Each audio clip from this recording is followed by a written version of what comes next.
Welcome to Dream Jaguars episode 8, the history of psychedelics and the DMT breakthrough.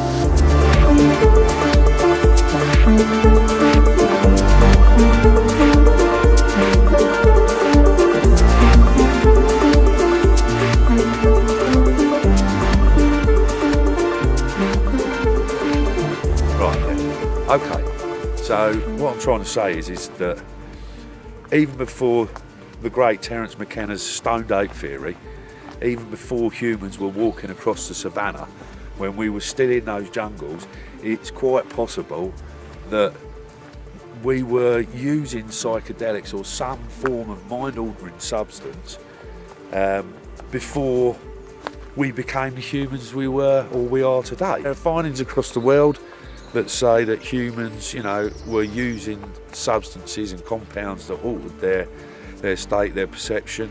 So it's no new thing that life on this planet seems to seek out altered states of consciousness, but for what reason? And what does that mean to us now?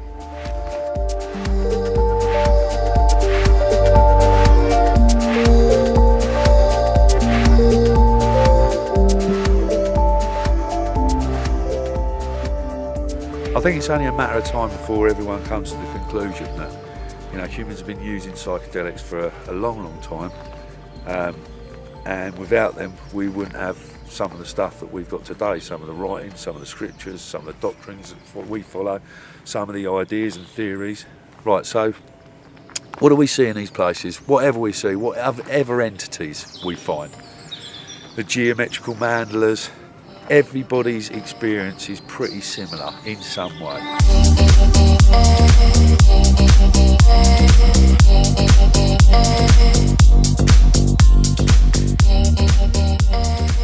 Right, so the similarity in this stuff, in the paintings, in the scriptures, in the experience, the breakthrough experience, is all too compelling to ignore. It's not just nothing.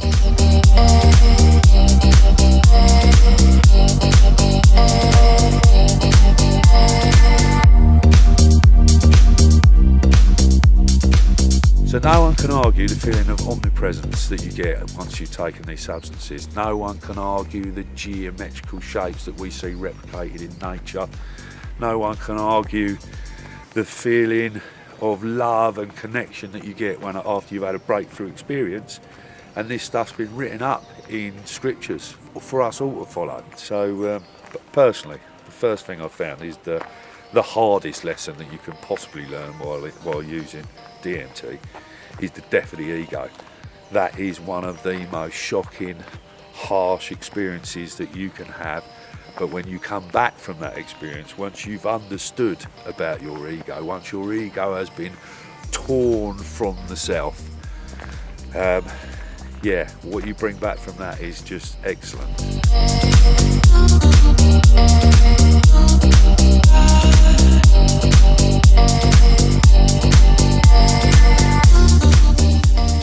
Once you go past that stage, you are somewhere else. You are most definitely in another dimension. Your body is there, you feel like you, but you're not moving. You are just drifting through this place.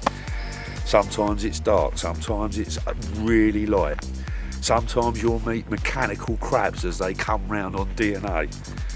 Sometimes you'll meet or you hear people talk about in that state, in the breakthrough experience, the jesters. I've had the jester. I've had the clown that comes in and goes, "What are you doing here? Why are you back here?"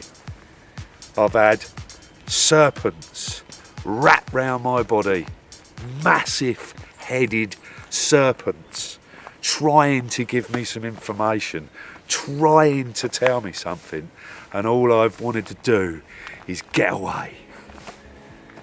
That's what happens in a breakthrough. You don't know who you're going to meet, you generally don't know where you're going to be, but you are generally given some sort of information, some little gem that you don't realise until weeks later, some little gem that will help you on your journey in this reality.